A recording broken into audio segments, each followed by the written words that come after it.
Black sheep awards 2025 ஜனவரி 8, 9, 10 நடக்குது. அதுல favourite sports channel அப்படின்ற ஒரு புது கேட்டகரி இந்த வருஷத்துல அனௌன்ஸ் பண்ணிருக்காங்க. அதுல நம்மளோட சேனல் ஒன் ஆஃப் த 6 சேனலா நாமினேட் ஆயிருக்கு. உங்களோட favourite channel colour Kannadi cricket நினைச்சீங்கன்னா தயவு செய்து ஓட் பண்ணுங்க. ஒரு நம்பர்ல இருந்து ஒரு நாளுக்கு ஒரு ஓட்டு போடலாம். லிங்க் டிஸ்கிரிப்ஷன்ல இருக்குது, அதை கிளிக் பண்ணி நீங்க ஓட்டு போடலாம். ஒருவேளை ஓட்டு போட சிரமமா இருக்குது, நீங்க எப்படி போடணுங்கிறது தெரியல, நீங்க கஷ்டப்பட்டீங்க அப்படின்னா டிஸ்கிரிப்ஷன்லேயே எக்ஸ்பிளைன் பண்ணிக்கோ, ஸ்டெப் பை ஸ்டெப் புரிச்சு அதை பார்த்து தெரிஞ்சுக்கோ. நீங்க கொடுத்த சப்போர்ட்டுக்கு மிக்க நன்றி. Thank you so much.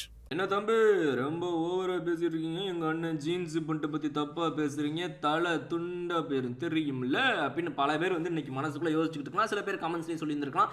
ஆனாலும் நம்ம முக்கியமாக இதில் பார்க்க வேண்டிய விஷயம் என்னவென்றால், நம்மளுடைய ஜீன்ஸ் பண்ணிட்டு அவர்களை பொறுத்த வரைக்கும் டீமுக்கு என்ன பண்ணணும்னு நினைக்கிறார். அவர் வந்து ஒரு குவிக் ரன்ஸை கொடுக்கணும்னு வந்து ட்ரை பண்ணுறாப்புல. நான் வந்துட்டு பொறுமையாக விளையாடி டொக்கு டொக்கு, அது நம்ம ஸ்டைல் ஃப்ளாம்பாயண்டா சும்மா அதுக்கு பச்சுக்கு அச்சுக்கு பிச்சுக்கு அப்படி ஆடுறதா நம்ம ஸ்டைல் அப்படின்னு சொல்கிறாரு. பட் நான் என்ன சொல்கிறேன், நீங்கள் அச்சுக்கு பச்சுக்குன்னு ஆடுங்க.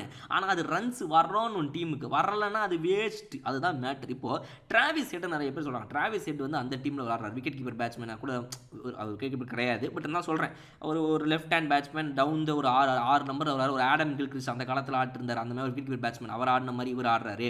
மகேந்திர சிங் தோனி ஆடினார், மைக்கேல் பெவன் ஆடினார். இந்த மாதிரி வந்து ஒரு 5, 6, 7 வந்து ஒரு அட்டாக்கிங் கிரிக்கெட் ஆடக்கூடிய பிளேயர்ஸ் நீங்கள் எல்லா டீம்லையும் வந்து வரிசையாக சொல்லிக்கிட்டே போகலாம். Right, okay. பட் நான் என்ன சொல்கிறேன்னா, டிராவிஸ் ஹெட் ஆடுறதுக்கும் மற்ற டீமில் அவங்க ஆஸ்திரேலியா டீமில் இருக்கிற மற்ற வீரர்கள் ஆடுறதுக்கும் நம்ம பண்ட்டை நீங்கள் கம்பேர் பண்ணிங்கன்னா பெரிய வித்தியாசம் இருக்குது. என்ன அப்படின்றத பார்த்துருவோம். நம்பர் 1 என்ன அப்படின்னா, ஆஸ்திரேலியா அணியை பொறுத்த வரைக்கும் அவங்களுடைய டாப் ஆர்டர்லேயே வந்து விளையாடி அடித்து கிழிச்சு துவைச்சி முடிச்சு விடுறாங்க.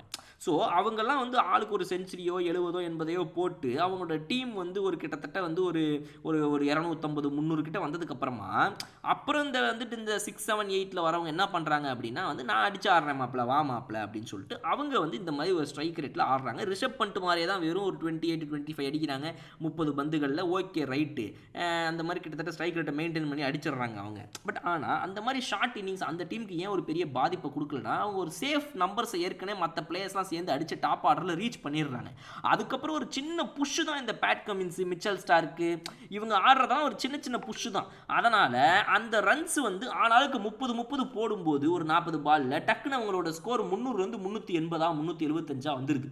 இது வேற. ஆனால் இப்போ உதாரணத்துக்கு நம்மளுடைய இந்திய அணியுடைய கணக்கை எடுத்துப்போம். ரிஷப் பண்ட் அவர்கள் உள்ளே வரும்போது இந்தியாவுடைய ஸ்கோர் என்ன? ரிஷப் பண்ட் நம்பர் பேட்ஸ்மேன், எத்தனாவது நம்பர் பேட்ஸ்மேனாக வராப்பில் ஏற்கனவே வந்து நம்மளுடைய கேஎல் ராகுல், விராட் கோலி எல்லாம் அவுட் ஆனதுக்கப்புறமா உள்ளே வராப்பில் இல்லையா? ஆகாஷ் தீப்பும் வெளியே கிளம்பிட்டார். இப்போ ரவீந்திர ஜடேஜா, ரிஷப் பண்ட் நேற்று ஸ்ட்ரைக்கில் உள்ளே இருந்தாங்க. ஸோ இந்த டீமை பொறுத்த வரைக்கும் 4 வீரர்கள் ஏற்கனவே அவுட் ஆன நிலைமையில் 6வது வீரராக ரிஷப் பண்ட் உள்ளே வராரு நேற்று. அந்த 4 விக்கெட் எப்போ போயிருந்துச்சுங்கிறத நம்ம பார்க்கணும். அதாவது விராட் கோலி அவுட் ஆன போது டீமுடைய ஸ்கோர் 154க்கு 4. ஆகாஷ் தீப்பு அங்கே அவுட் ஆகிட்டார் 159க்கு 5. டே எண்டில் 5 விக்கெட் முடிவில் ரிஷப் பண்ணிட்டு ரவீந்திர ஜடேஜாவும் கிளம்புறாங்க ஓவர் நைட்டு. அடுத்த நாள் வராங்க. இப்போ டீமுடைய ஸ்கோர் வெறும் பார்த்தீங்க அப்படின்னா 160 சொச்சம் 5 விக்கெட் போயிருக்குது. இப்போ இந்த நிலைமையில நம்ம என்ன மாதிரி கிரிக்கெட்டாக ஆடணும்? நம்ம வெறும் 35 ரன் அடித்து அவுட் ஆகிட்டோம்னா நம்ம டீமுக்கு இது உதவிகரமாக இருக்குமா? ஆனால் இல்லை. ஆனால் அதே நீங்கள் அந்த பக்கம் ஆஸ்திரேலியாவில் திரும்பி பார்த்தீங்க அப்படின்னா ஒரு நம்மளுடைய இவர் டிராவிஸ் ஹெட் வந்து 3 டவுனில் வரும்போதோ, மிச்சல் மார்ஷ், அலெக்ஸ் கேரி ஒரு 4 டவுன் 5 டவுனில் வரும்போதோ டீமோட ஸ்கோர் ஏற்கனவே வந்துருது. ஸ்டீவ் ஸ்மித் 140 அடிச்சிட்டாரு ஃபர்ஸ்ட் இன்னிங்ஸில். மார்னஸ் லபுஷானா 72 அடிச்சிட்டாரு. உஸ்மான் கவாஜா 57 அடிச்சிட்டாரு. கோன்ஸ்டாசியா 60 அடிச்சிட்டாரு. ஸோ இவங்க 4 பேர் சேர்ந்து டீமோட ஸ்கோரை 300 கிட்ட கொண்டு வந்து 300 தாண்டிட்டாங்க. அப்படிப்பட்ட நிலைமையில் இப்போ ஆடலாம் அலெக்ஸ் கேரி 41 பால்ல வெறும் 31, பேட் கமின்ஸ் ஆடலாம் 63 பால்ல வெறும் 49.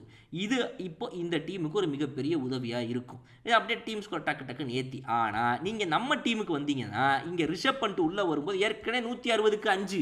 இப்போ நீ அவுட் ஆகிட்டனா முடிஞ்சு போச்சு சோழிங்கிற கதையில் நீங்கள் வெறும் ஒரு 28 ரன் 37 பால்ல அடிச்சு 75 ஸ்ட்ரைக் ரேட்டு நான் வேகமாக ஆடி 3 4 அடித்தேன், படுத்துலாம் அடித்தேன் தெரியுமா, அது மட்டும் பேருந்தா 6 அப்படின்னு சொல்கிறதுல ஒரு பிரயோஜனமும் கிடையாது. அப்போது இந்த இடத்துல நீங்கள் எப்படி ஆடி இருந்திருக்கணும்னா, வாஷிங்டன் சுந்தர், நிதிஷ்குமார் ரெட்டி, ரவீந்திர ஜடேஜா மாதிரி நீங்கள் பொறுமையாக ஆடி இந்த இடத்துல நீங்கள் வரணும். இல்லை நீங்கள் வேகமாக ஆடுறீங்களா, சரி ஓகேப்பா நான் என்னன்னாலும் வேகமாக தான் ஆடுவேன், நான் நீங்கள் டேரக்டாக டிராவிஸ் ஹெட் மாதிரி போயிடணும். டிராவிஸ் ஹெட் என்ன பண்ணுறாரு, நான் அந்த மாதிரி அடித்தேன்னா 110 பால்ல 100 அடிச்சிடுறேன்.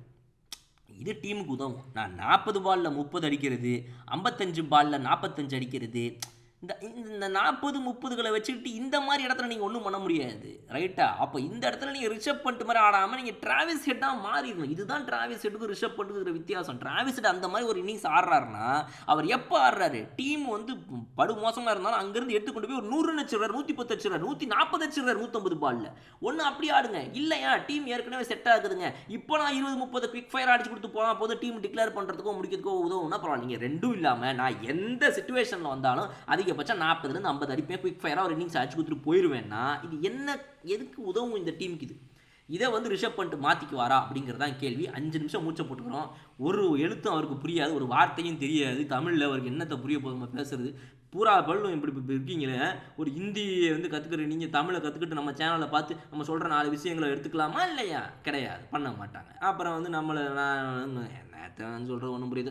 யாராவது பார்த்து ஜீன்ஸ் போட்டு அண்ணன் தம்பி தங்கச்சி சித்தப்பா பையன் பெரியப்பா பையன் யாராவது அந்த வீடியோவை பார்த்துட்டு இருந்தாங்க இல்லை பார்த்துட்டு இருக்கீங்க அப்படின்னா தயவுசெய்து டிரான்ஸ்லேட்டை போட்டு அவருக்கு விளக்கமாக சொல்லுங்கள். இல்லை நீங்களே ஏதாவது போயிட்டு அவர்கிட்ட இதுதான் பார்த்து சொல்கிறாரு தம்பி, கேட்டு நடந்துக்கப்பான்னு சொல்லிட்டு வாங்க. என்ன பண்ணுறது, ஒன்றும் சொல்கிறதுக்கு இல்லை. இன்னொரு வீடியோ நான் வந்து பார்க்குறேன். அது வரைக்கும் பாய்.